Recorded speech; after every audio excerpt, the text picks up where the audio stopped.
Fala plebe, bem-vindo ao canal Cristiano Nunes ao Sustentável e hoje, nesse vídeo, nós vamos falar sobre agroecologia. Bom, eu tenho um compromisso aqui com você, de trazer as melhores práticas na terra, para o bem viver na terra, junto de tecnologia, das premissas aí com um viés libertário anarcocapitalista. E nesse vídeo nós vamos explorar então as premissas do que é agroecologia, do que é agricultura sintrópica. Dessa forma, nós vamos entender a dinâmica natural, para depois, nos próximos vídeos, até na nossa comunidade, a gente entender melhor a tecnologia que a gente pode empregar nisso, ou as técnicas, de modo geral, que engenheiros ou outras pessoas de diversos setores podem agregar para esse conhecimento.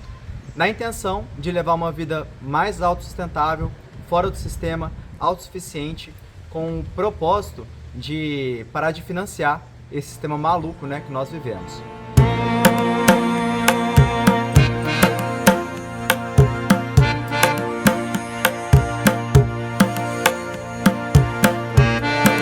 Fala plebe! Bom, hoje nós vamos falar sobre agrofloresta.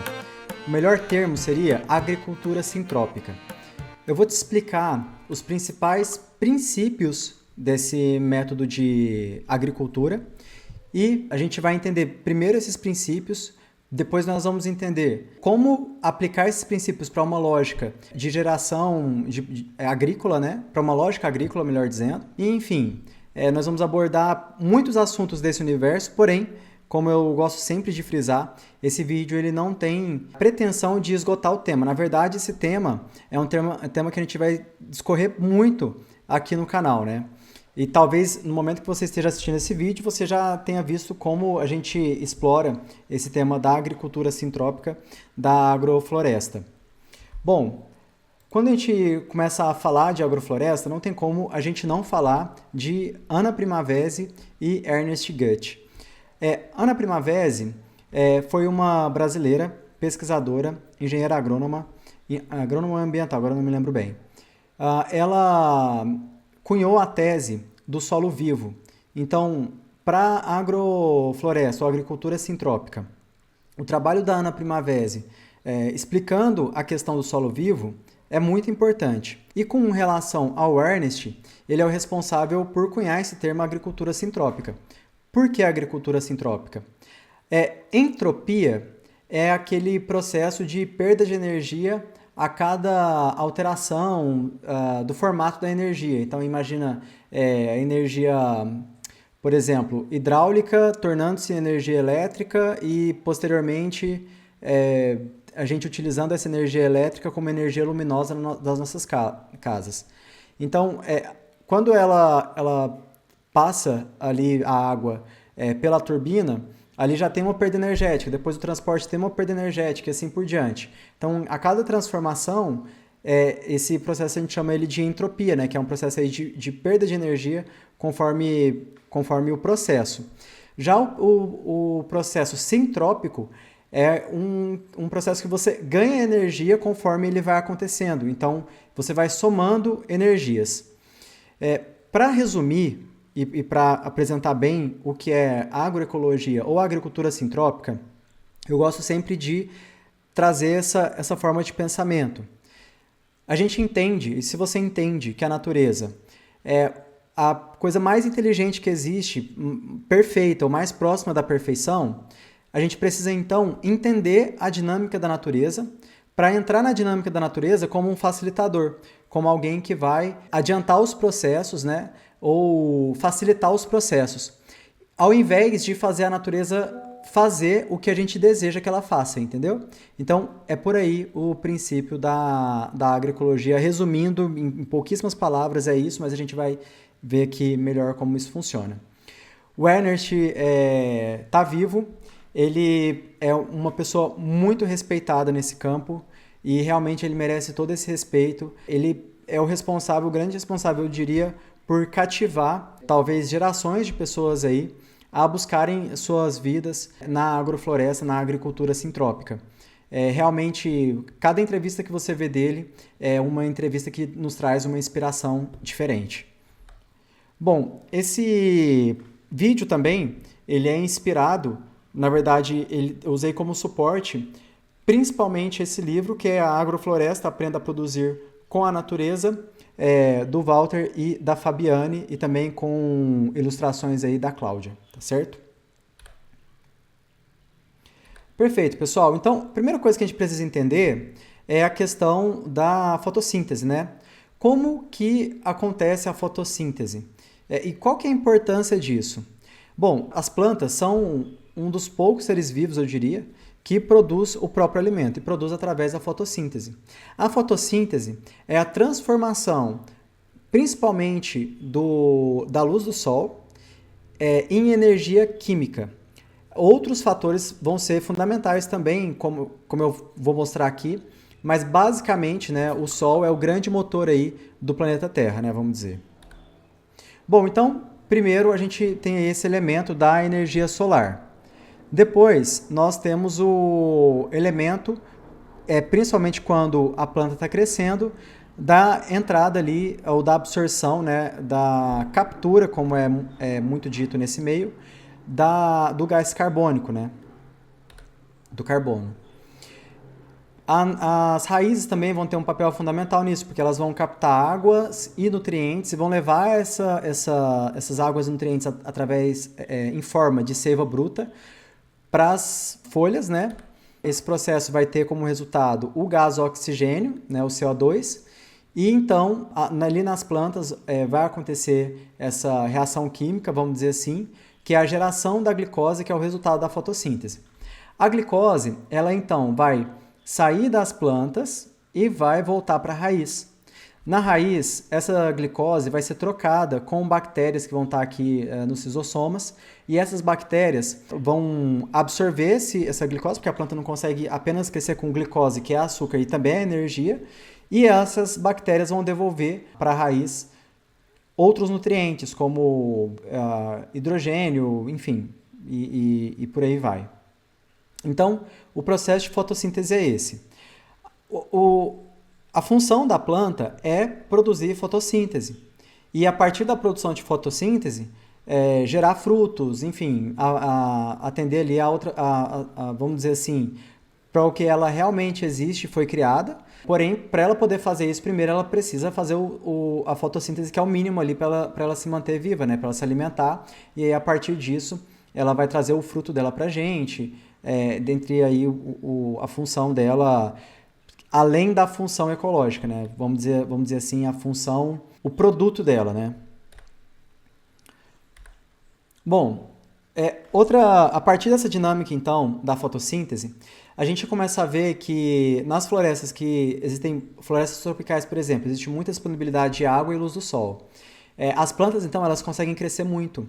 E algumas árvores vão ocupar a parte mais alta da floresta, que é o dossel. Essas árvores, e aí, em níveis diferentes, né, em estratos diferentes, outras árvores vão ocupando. Essas árvores que vão se estendendo aí ao longo das alturas, elas vão começar a criar uma barreira, um filtro, da luz do sol ao solo.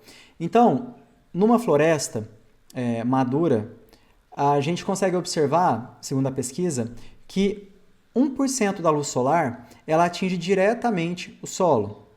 Isso é importante porque cria-se dentro da floresta um ambiente de temperatura controlada, mais amena do que a temperatura fora da floresta, justamente porque não tem essa incidência direta de sol no solo, que faz muitas vezes com que a água evapore mais rápido, enfim, outras coisas nesse sentido. E nós vamos ter também, graças a essa arquitetura das plantas ou da floresta, a questão da chuva. Esse documento também nos mostra que 1% da água da chuva, assim como 1% da luz do sol, atinge diretamente o solo. O restante das gotas, elas atingem as folhas ou os galhos ou os caules, e aí elas escorrem pelos troncos das árvores até o solo.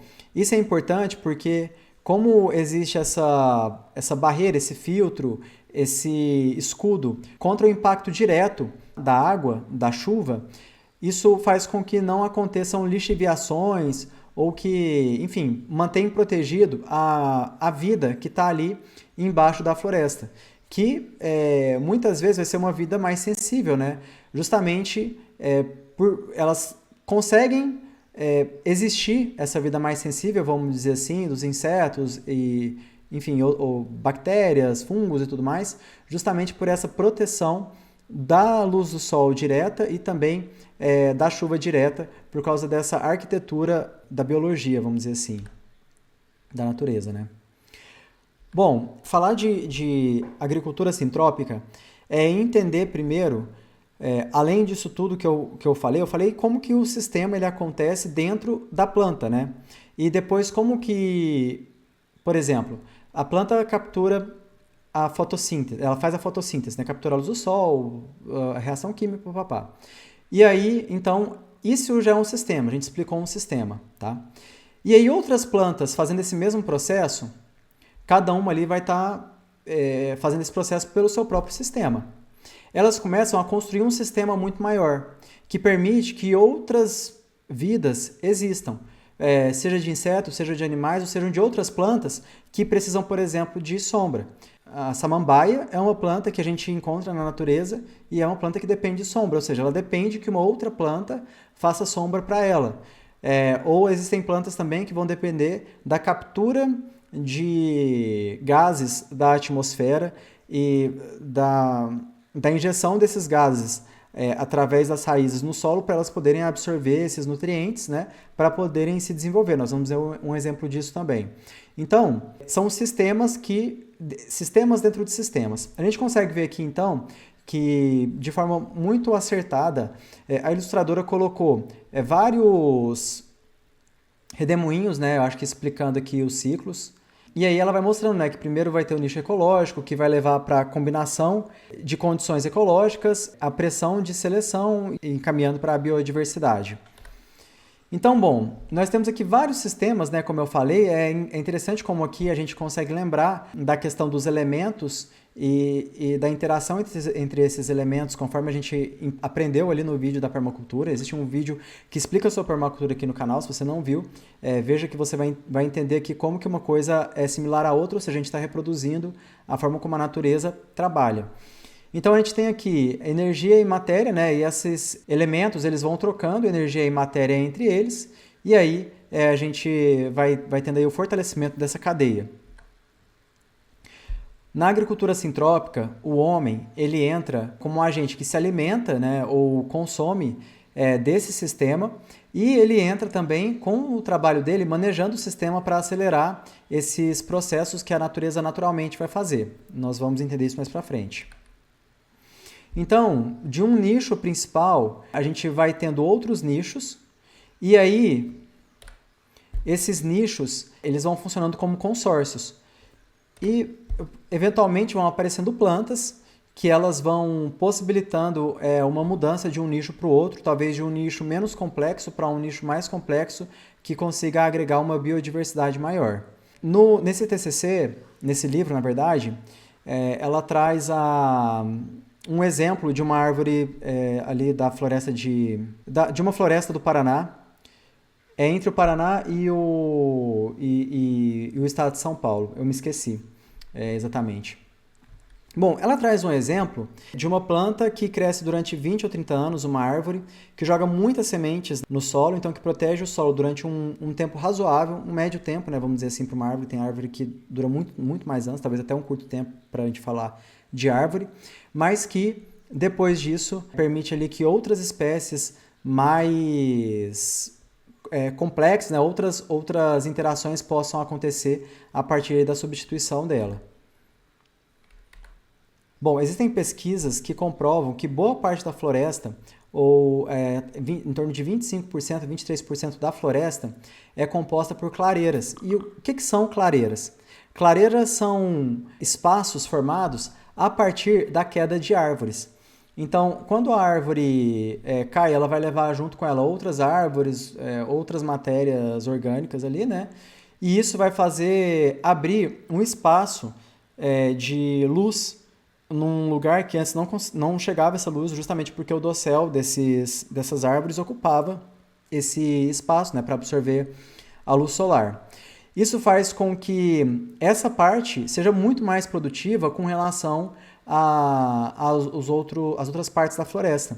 Justamente porque ela vai ter esse incentivo da luz solar para desenvolver o que está aqui no solo, talvez em estágio pequeno ou médio aí para se desenvolver. Talvez tenha alguma planta ali só esperando receber um pouco mais de sol para se desenvolver muito, ou até mesmo plantas, sementes que estão ali embaixo da terra, adormecidas, esperando apenas esse recebimento de calor, luz solar, para conseguirem se desenvolver. Então, vamos dizer assim que a parte mais produtiva da floresta vão ser as clareiras, justamente por receber a luz do sol e estar aqui num ambiente anteriormente mais seguro, vamos dizer assim, para o desenvolvimento de formas de vida ou de cadeias biológicas mais complexas, né?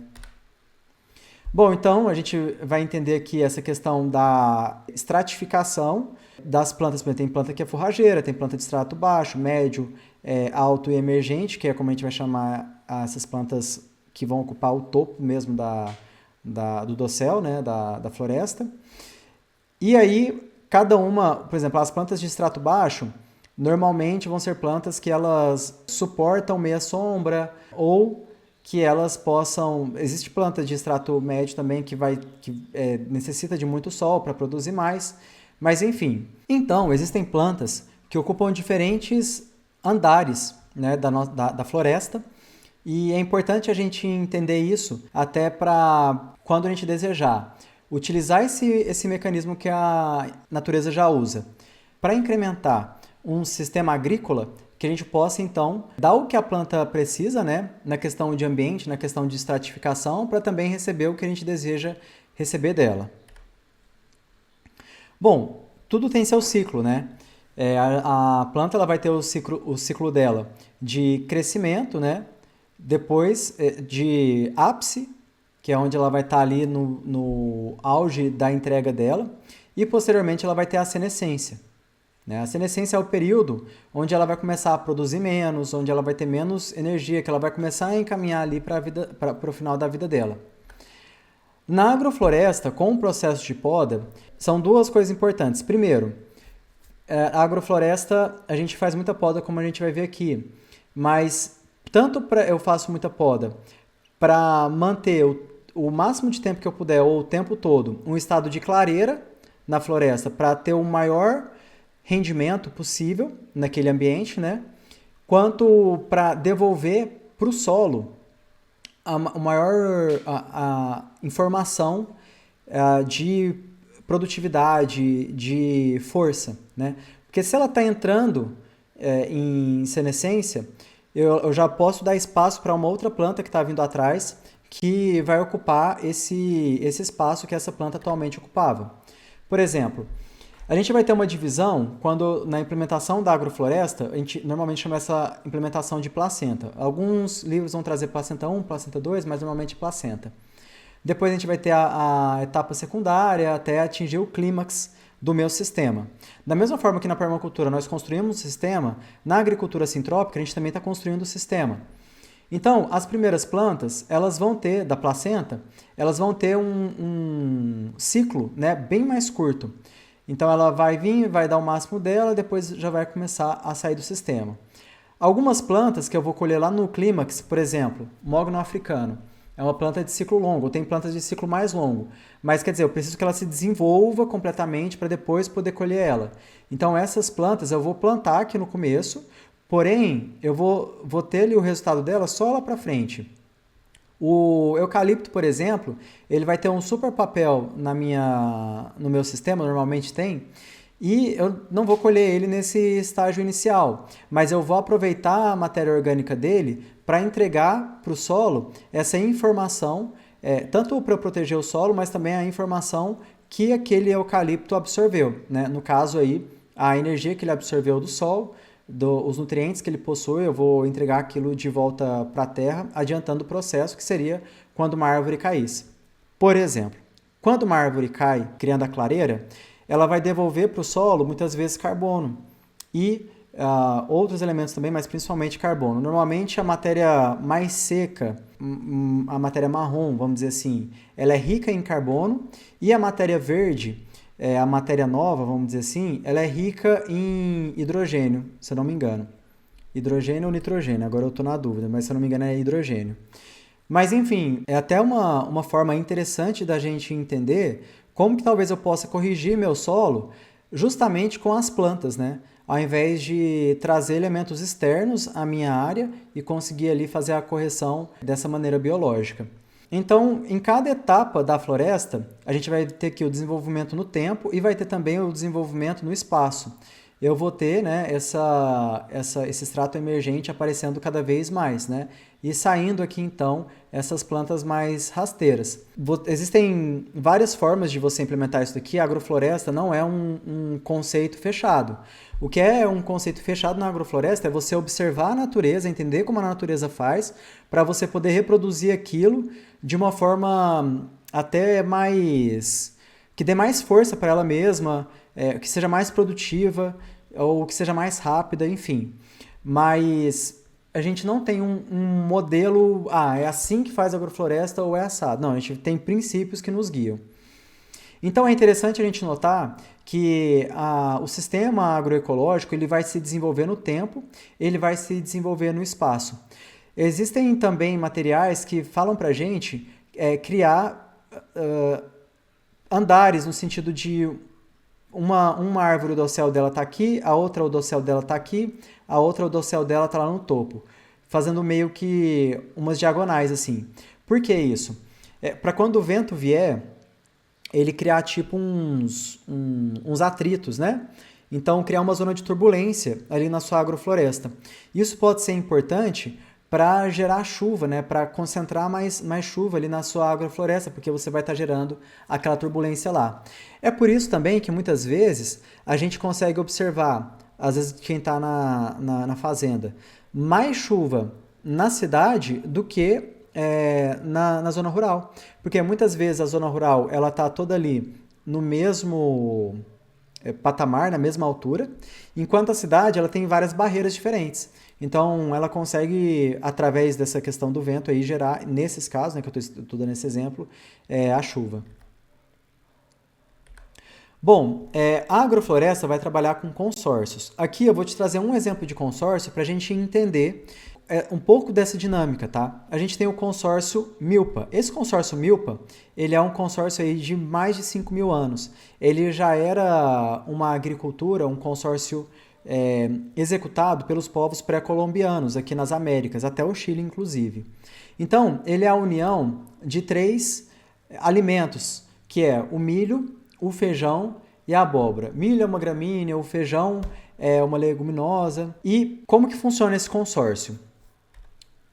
Primeiro, vamos aqui na questão da arquitetura das plantas, né? O milho, ele cresce para cima. O feijão, ele é uma planta que precisa de outra planta para ele produzir mais, vamos dizer assim, ou um suporte. Então, ele vai enrolar aqui no milho e ele vai ter uma meia sombra do milho, que é importante para o feijão. E aí também ele vai conseguir produzir mais, porque ele vai estar trepando no milho. Isso é importante para a gente desenvolver mais feijão. A abóbora é uma planta forrageira, então ela vai se estendendo aqui pelo solo.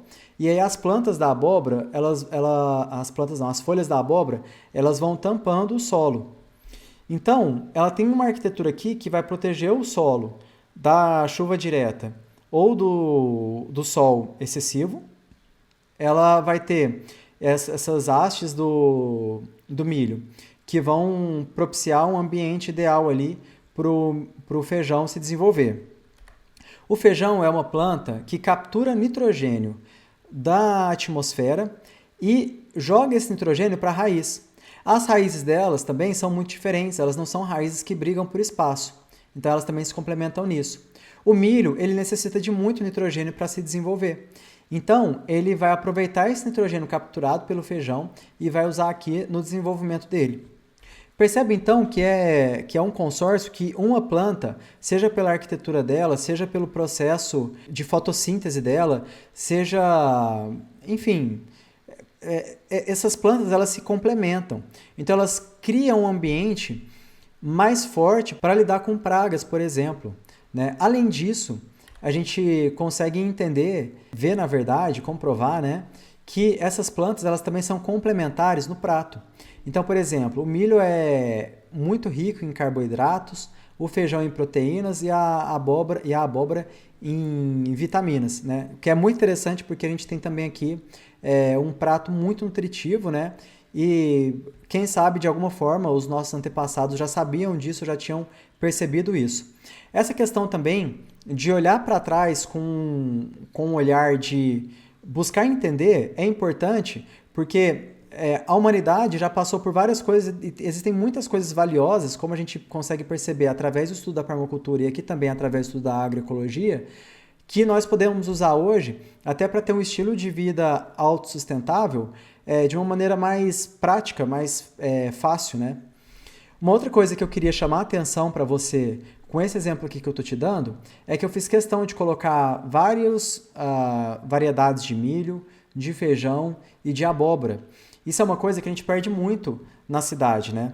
Na cidade a gente, por exemplo, salada na cidade muitas vezes é tomate e alface. A gente tem a impressão que tem muita coisa para consumir, que tem uma variedade enorme, que aproveita isso, mas no final das contas a gente está sempre comendo as mesmas coisas. Quando eu tive a oportunidade de morar na natureza, era uma pequena ecovila que eu me instalei, eu tive a oportunidade de comer uma variedade enorme de alimentos que eu nunca tinha me submetido na cidade.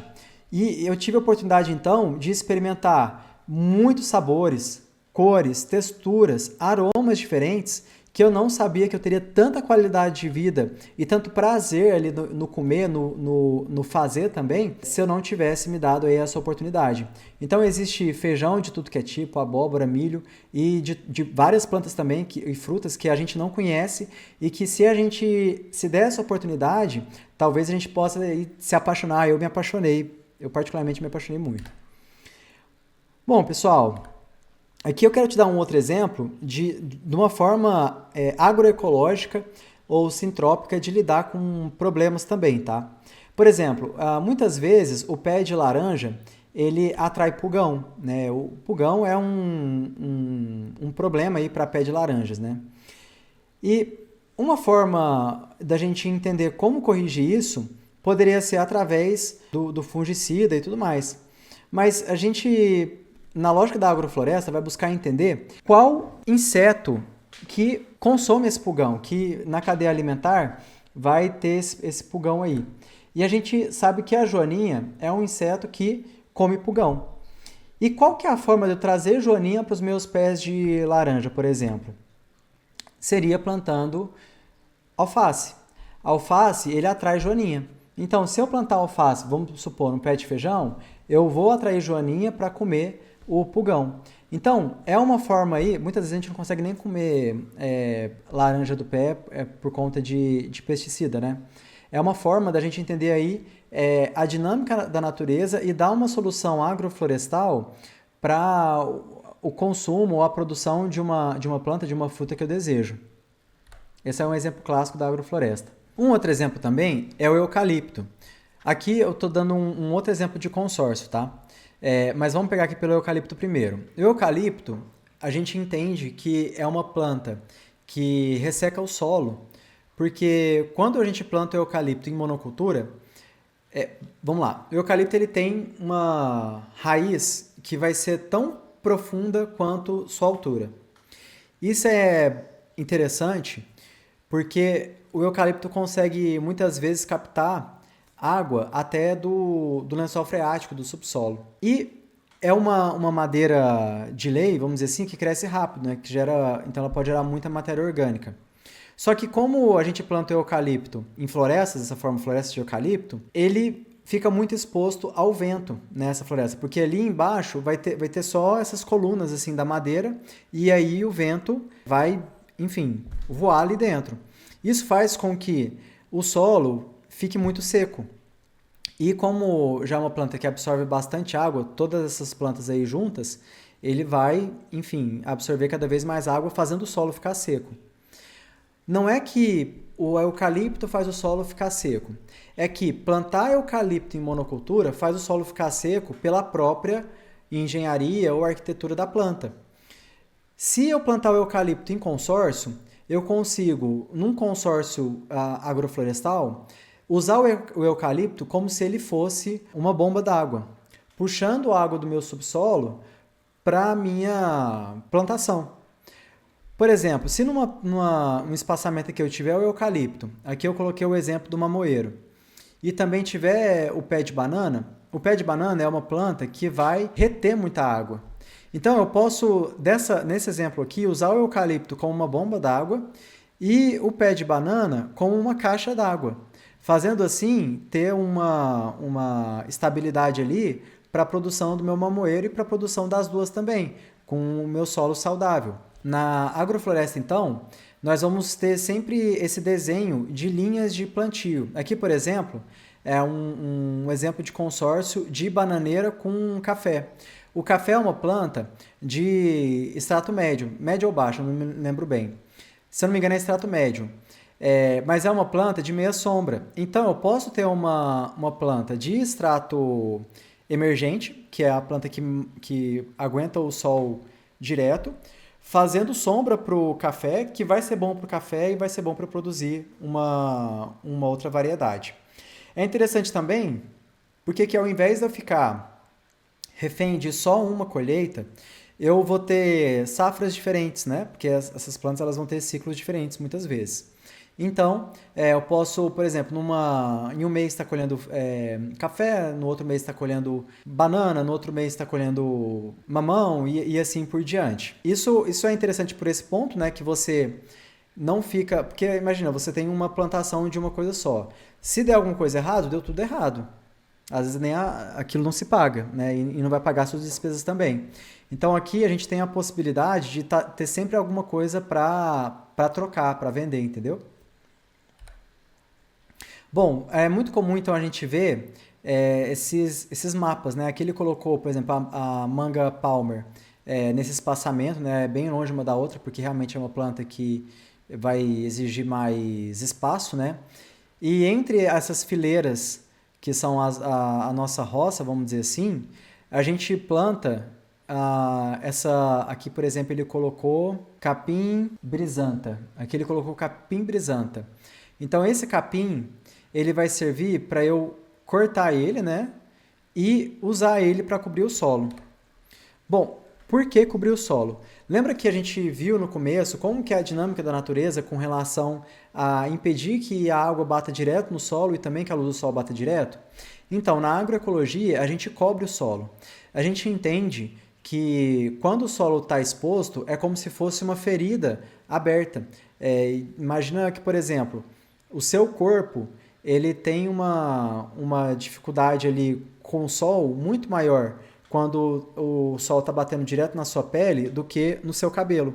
Quando está batendo no seu cabelo, você tem beleza, vai ficar quente e tudo mais, mas você tem uma proteção ali, né? Ao passo que quando a gente fica careca, por exemplo, às vezes você já teve essa experiência, né, de cortar o cabelo bem curtinho, e aí quando o sol bate, você já sente muito mais ali aquele calor, né? Você sente um desconforto. Então vai ser a mesma dinâmica aqui na agrofloresta. Eu vou tampar o solo. Você pode fazer isso com madeira, você pode fazer isso com matéria biológica de outras plantas, você pode fazer isso com palha, que é o que normalmente o pessoal mais faz. É muita palha, a gente carrega palha o dia inteiro. Vai então tampando o solo para proteger a microbiota, né? E que a gente consiga então manter ali o maior número de processos biológicos acontecendo embaixo da terra e também impedir que essa luz do sol anime as plantas que a gente não quer que venha, que são, por exemplo, as plantas primárias, né, ou colonizadoras, que a gente costuma chamar de pragas, né? Bom, então a motosserra ela é uma grande amiga na agrofloresta, porque aqui, por exemplo, a gente consegue ver que tem uns eucaliptos, né? E o eucalipto ele vai gerar bastante matéria orgânica muito rapidamente. Então eu vou podando aqui a matéria orgânica dos eucaliptos e vou devolvendo para o solo essa matéria orgânica, eu vou enriquecendo o solo. Então, aí faz todo sentido essa questão da sintropia, porque eu vou o tempo todo trabalhando para que haja, não é assim, o máximo de fotossíntese, por exemplo. Seria o ótimo de fotossíntese, né? Eu vou buscar esse ótimo de luz com produção das minhas plantas, com desenho agroecológico, com os canteiros, com proteger o que eu preciso proteger para ajudar ali na produção das plantas. E a motosserra ela vai ser aí um grande aliado com relação a isso. Bom, agora é a polêmica.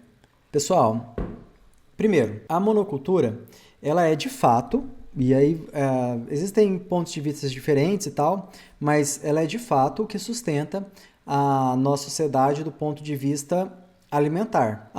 Não sei quantos por cento do alimento, existe essa pesquisa, né, que fala que chega da plantação de agricultura familiar e tudo mais, mas tudo isso que é produzido é consumido de alguma forma. Se não é consumido aqui, é consumido em algum lugar, é uma cadeia produtiva, né? Então, a gente se beneficia disso, tá? De alguma forma. E cada segmento aí de plantação, cada cultura, exige muito. Por exemplo, a agrofloresta, você vai estudar várias culturas, mas aqui, por exemplo, um exemplo de café ou de soja, já é um mundo aqui estudar o melhor, o ótimo aqui para o desenvolvimento dessa soja. Primeiro, eu quero só fazer um contraponto no sentido realmente de ser fiel ao debate de uma coisa para outra, tá? Primeiro, na monocultura, e não quero esgotar o tema e não quero entrar em atrito com ninguém. Eu quero debater isso daqui com vocês, trazer essa expertise aqui, esse debate que é muito interessante e eu acho que a gente pode se dedicar bastante sobre isso e depois eu vou dar uma finalização com relação a isso. Bom, aqui, se a gente for olhar em comparação, o sol bate direto no solo, a chuva também, e como não tem uma dinâmica biológica, não tem como, por exemplo, uma planta proteger a outra, né, através daquele desenvolvimento de ecossistema que a gente mostrou ali no caso da laranja, por exemplo. Então, por exemplo, a soja, existe uma semente da soja que só do verme lá morder essa semente ele morre, porque a semente já tem um veneno para essa praga. Então, a gente tem algumas soluções aí de laboratório com relação a isso. A gente tem uma alta produção de soja ou de outras culturas também dessa forma, mas a gente tem uma perda aqui dessa dinâmica da natureza, né? Você precisa sempre estar trazendo mais insumos para conseguir desenvolver uma plantação como essa. Por quê? Quando, por exemplo, a gente precisa jogar ali um pesticida, um defensivo agrícola nas nossas plantações, esse veneno ele não vai estar matando apenas o que eu preciso matar, né? O que vai fazer mal ali para as minhas plantas. Muitas vezes, como ele não vai ter esse critério todo, né, um produto químico, ele vai cair ali no solo e também vai destruir algumas bactérias que fazem aquele processo, que fazem parte ali da fotossíntese, da dinâmica do solo, embaixo do solo, né? Então, a gente vai perdendo qualidade do solo conforme o tempo vai passando, fazendo com que a plantação fique cada vez mais cara, porque ela vai necessitar, por exemplo, na próxima plantação ou nas próximas plantações de cada vez mais adubo e depois fertilizante e depois mais defensivo, fazendo ficar cada vez mais caro essa produção ou fazer com que essa produção dependa cada vez mais de insumos externos.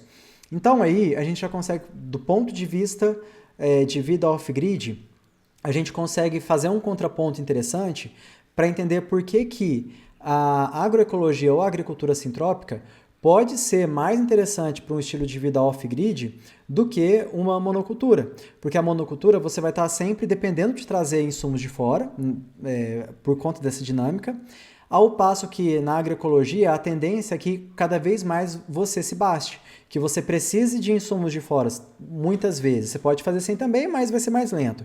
Mas que você precise de insumos de fora inicialmente e que conforme o tempo for passando, você vai precisar cada vez menos desses insumos.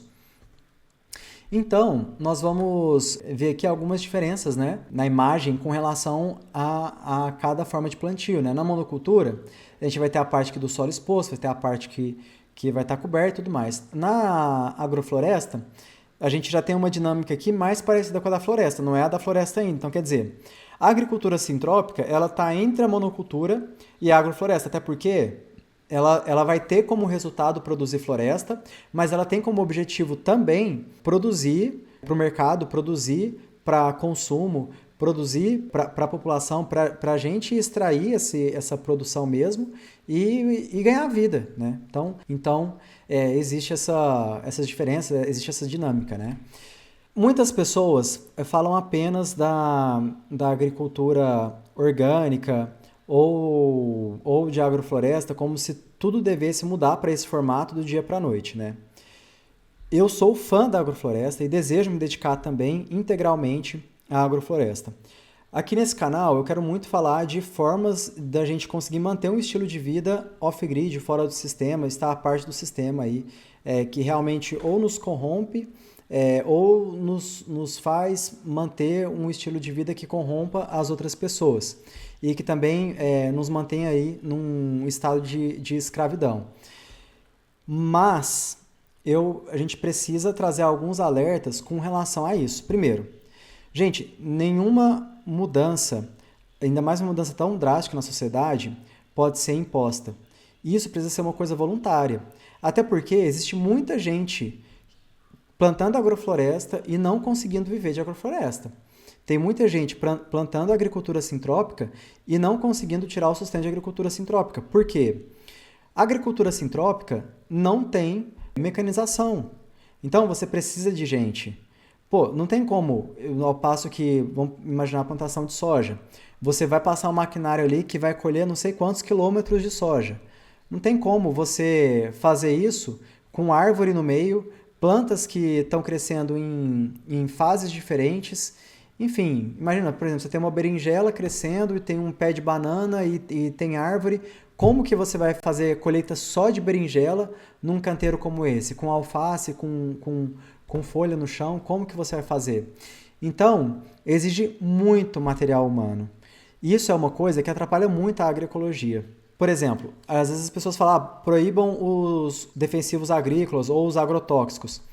Pessoal, ou por exemplo, estão liberando mais agrotóxico. Não é que estão liberando mais agrotóxico, muitas vezes, tá? Eu não estou fazendo uma defesa 100% disso, mas também a coisa é muito mais complexa do que simplesmente A ou simplesmente B. Quando libera um agrotóxico novo, muitas vezes é um agrotóxico mais moderno do que um anterior, que para a natureza vai ser melhor usar ele naquele sistema produtivo do que continuar usando o agrotóxico anterior e vai manter a produtividade ou pode aumentar a produtividade. Então, a ciência nesse quesito, ela vai evoluir também para insumos melhores para a gente usar. Então, a gente tem, por exemplo, o exemplo do Sri Lanka, que proibiu agrotóxicos e tudo mais, forçou apenas a agricultura orgânica e o país virou um caos completo de estouro de inflação, de falta de alimento. E assim, gente, tem muita gente que fala, olha, você pode fazer a cerca que for, se não tiver comida no seu pasto, ou se não tiver comida ali no ambiente que você colocou os seus animais, a cerca não vai segurar, o animal ele vai sair. E imagine então uma população com fome, sabe? Já tem uma população com fome, imagina toda a população com fome, o caos que seria criado, né? Então, não é solução. Eu desejo, assim como muitos outros, lutar para existir uma agroecologia, uma permacultura que abracem as pessoas que desejam viver disso, de forma com que elas possam olhar para essas formas de plantio ou de viver a vida e consigam encontrar nisso uma forma muito mais rentável de tirar o sustento. Porque o lance não está em proibir a monocultura ou qualquer outra coisa que seja, gente. O lance está em fazer com que a agrofloresta, com que a agricultura sintrópica, com o estilo de vida off-grid, seja muito mais rentável para qualquer pessoa que queira experimentar, viver, porque se for mais rentável, a partir disso você vai trazer um monte de gente que vai fazer sentido para ela. muitas vezes as pessoas não podem viver disso justamente porque existe alguma coisa que está limitando. E nesse sentido também, eu acho que, por exemplo, nós temos grandes fazendas hoje que estão fazendo agrofloresta, mas esse know-how é muito incipiente ainda. Então, seria muito bom se grandes agricultores juntassem-se a esse esforço da agrofloresta, da agricultura sintrópica, para desenvolver melhor isso, né? Bom, pessoal, esse assunto é muito rico, porque é realmente encantador a gente pegar aí o trabalho do Ernest, da Ana Primavesi e trabalhar em cima disso, e a gente entender a dinâmica da natureza e trabalhar com ela, ao invés de trabalhar forçando com que ela faça ou qualquer coisa que a gente quer aí que ela produza para nós e tudo mais.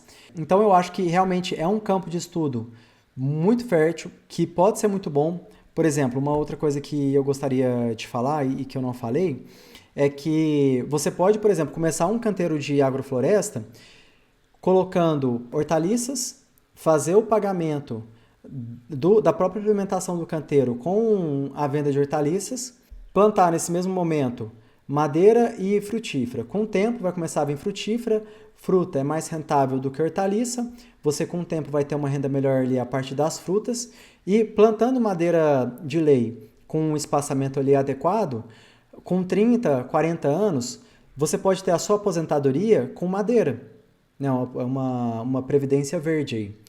Isso é o que eu pretendo fazer para mim, porque se eu começar agora e plantando e pagando aquilo com o planejamento que eu fiz e deixando ali a madeira crescer, com o tempo você pode ter aí 500 mil, até mais, em madeira, para posteriormente você negociar ela.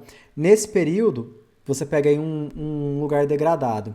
Nesse período, você vai estar capturando muito carbono, gerando alimento, biodiversidade, dinâmicas naturais. Você vai estar só beneficiando a Terra, o planeta, as pessoas, os bichos e tudo mais, e ainda tem um tempero econômico muito importante. Eu acho que realmente não faz sentido nenhum a gente ficar com essa briga com a economia, sendo que a economia é tão natural quanto a agroecologia. Economia nada mais é do que as pessoas trocando os seus serviços ou seus produtos entre elas. E a mesma dinâmica vai acontecer ali na agroecologia ou na permacultura, como a gente viu.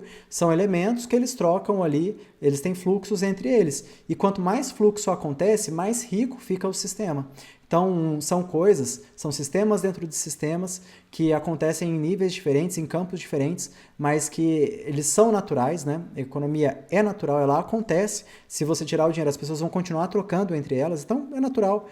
E que faz todo sentido a gente entender essas dinâmicas, potencializar essas dinâmicas, tornar essas dinâmicas cada vez mais livres para que as pessoas consigam aí se organizar e levar suas vidas das melhores maneiras, né? Muito obrigado pelo seu tempo, pela sua atenção, e qualquer dúvida que você tiver ou sugestão que você queira dar, ou se você desejar apoiar esse canal, esse trabalho, nós temos aí os links no final do vídeo e também na descrição. Muito obrigado. Obrigado por assistir o vídeo até o final. Seja você também um propagador de ideias e ferramentas que promovem a transição para uma sociedade mais autônoma, ética e descentralizada. Além de curtir, compartilhar e se inscrever no canal, considere se tornar patrocinador pelo Apoia-se. O link está na descrição. Mais informações sobre o nosso projeto, consulte os links que aparecem na tela.